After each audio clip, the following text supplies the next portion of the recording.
What's up, guys? Harrison Graham here from Chat Sports. Over on Chicago Bears Now, I took a look at 15 NFL draft sleepers for the 2023 NFL Draft. I was looking at it from a Bears perspective, but a lot of these prospects I think can apply to pretty much every team out there. Guys that you can find in the middle and later rounds of the draft that I believe can be day one contributors. And by the way, with the NFL Draft almost here, just a few weeks away, perfect time to subscribe, hit that sub button, and enjoy today's video.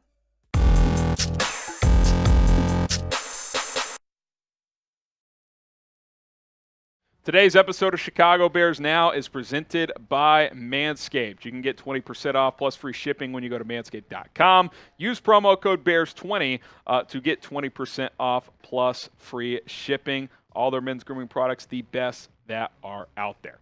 I'm Harrison Graham. Appreciate you guys for tuning in. On today's show, 15 NFL draft sleepers for 2023 that I believe the Bears could target, that I think they should target in the middle, latter rounds of this NFL draft. And if you're fired up, if you're excited about the NFL draft, who isn't? Like the video, hit that thumbs up icon. Let's go. If you're fired up for the draft later this month, all you got to do is drop a like on today's show.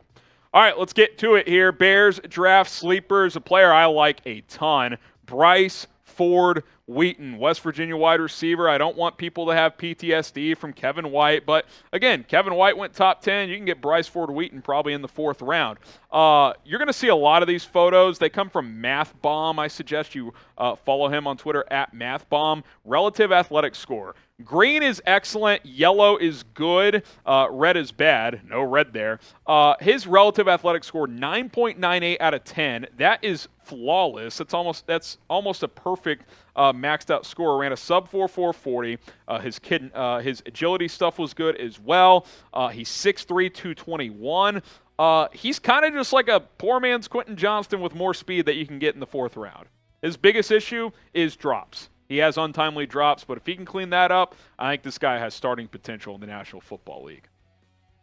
One of the most intriguing players in the NFL draft this year, Jake Witt out of Northern Michigan University. We'll look at his relative athletic score first, and then we'll kind of talk about his journey a little bit. Dane Brugler wrote a great story about this guy. 6'7", 302, 22 on the bench. Those are the two red. But remember, 300 to 315, that's kind of where Ryan Poles likes his linemen, so that's not a bad thing for offensive linemen for this team. Look at the athletic traits, though. The guy runs a sub 540. He was fantastic. And what's so fascinating about this guy is out of high school, he was a 2-sport athlete, basketball, football, had scholarship offers for both sports to small schools. He decided to go to Michigan Tech for basketball, averaged like 7 points as a freshman, transferred to Northern Michigan to focus on school. He changed majors that Michigan Tech didn't have, so he went to Northern Michigan.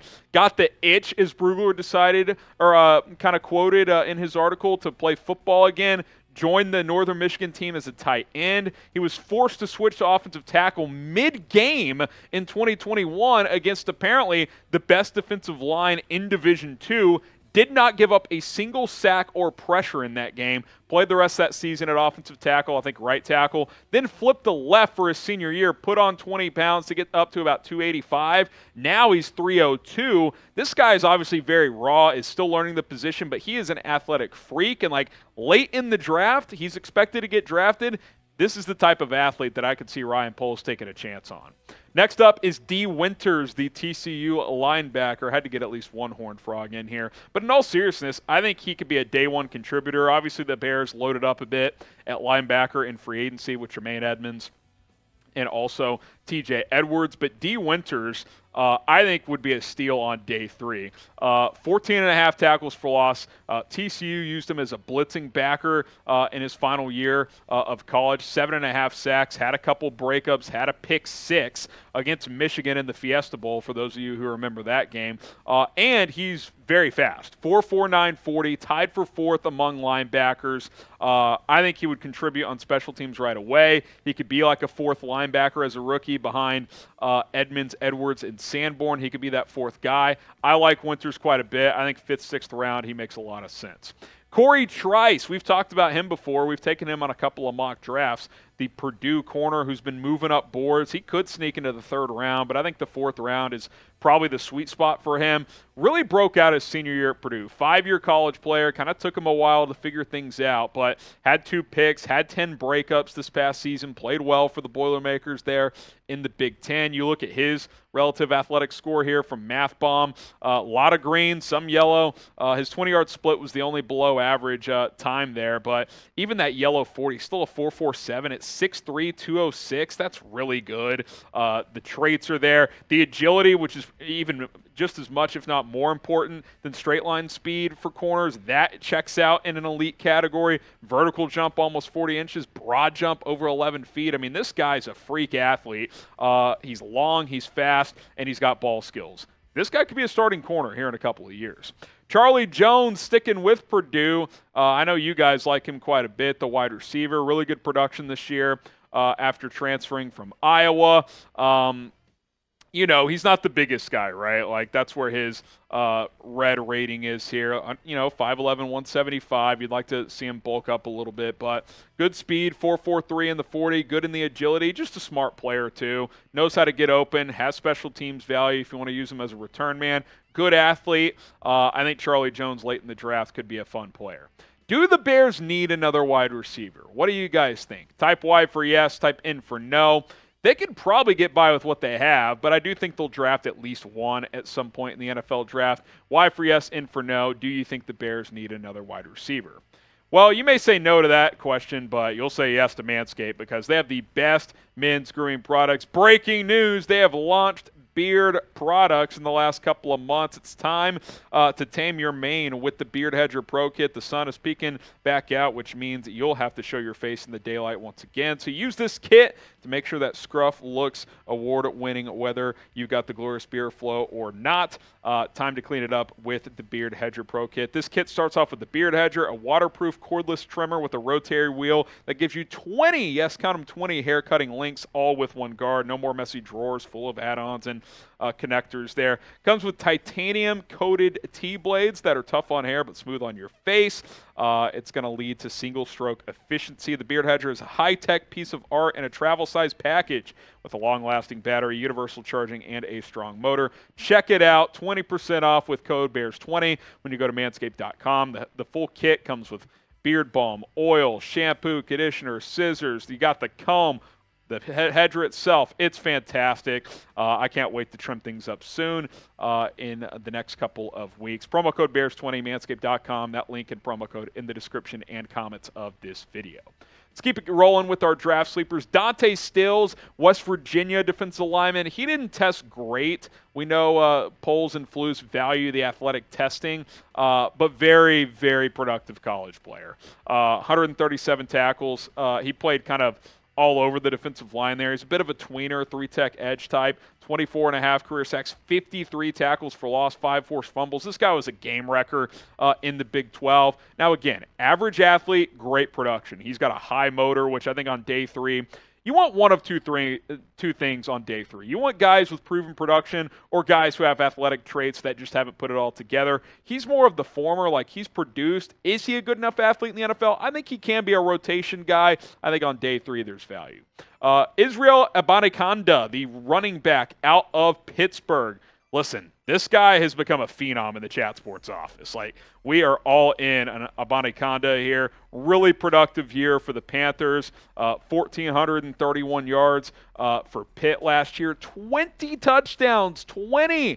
Now, division has to improve a little bit. He's still a little bit raw, but the production's there. And what really stands out with Abanikanda is his testing at his pro day was just unbelievable. Ran sub 4.4, 20 yards was good, split was good, 10-yard was good, 41-inch vertical, almost 11-foot broad. I mean, he's 5'10", 218 running that fast, guys. I mean, this guy's impressive in terms of a raw athlete. You want to get a guy in like the 4th round to join this running back rotation, Abanikanda could be a fun player. Deuce Vaughn's also a really fun player. Now, he's the smallest guy ever at the NFL Combine in terms of height. He's 5'5", but he did everything for Kansas State.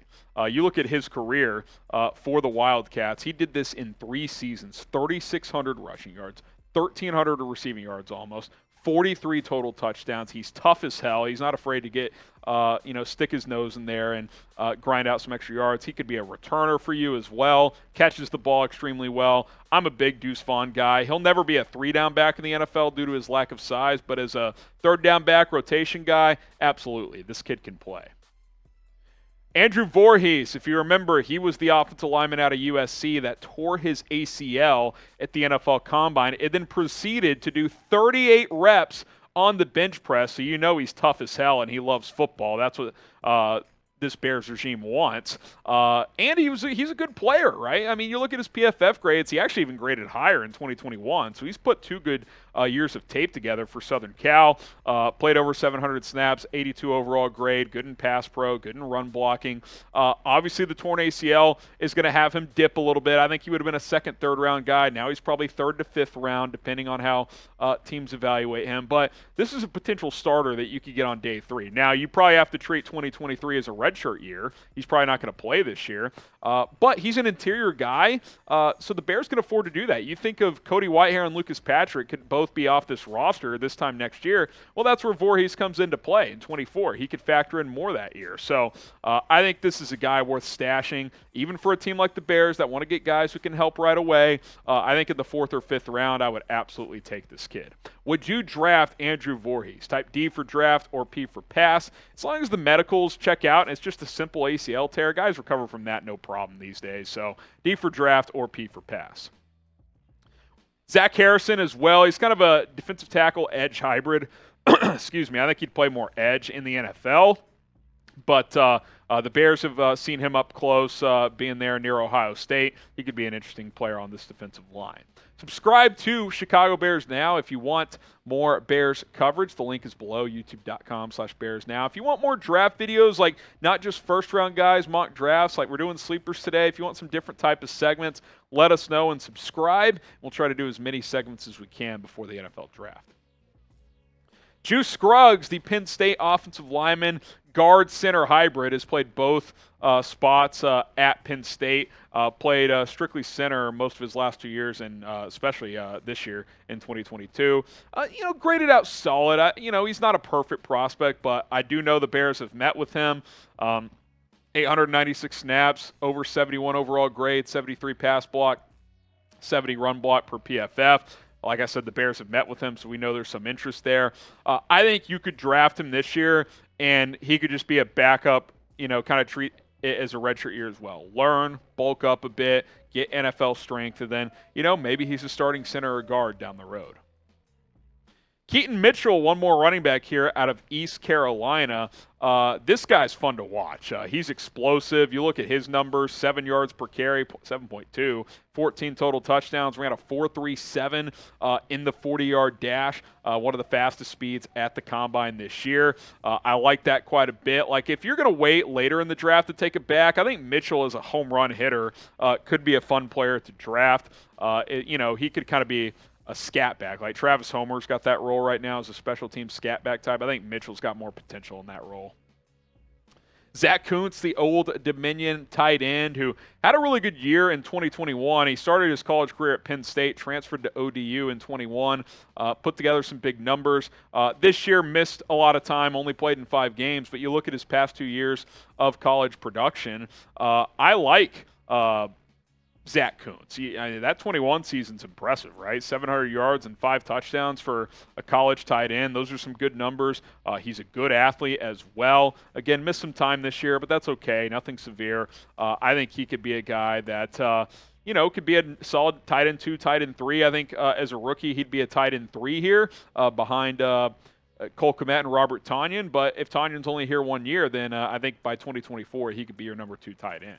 Who is your favorite draft sleeper this year? I think Kuntz is a fun one. We've talked about several good ones here on today's show. Let me know from you guys, though, your favorite draft sleeper here in 2023.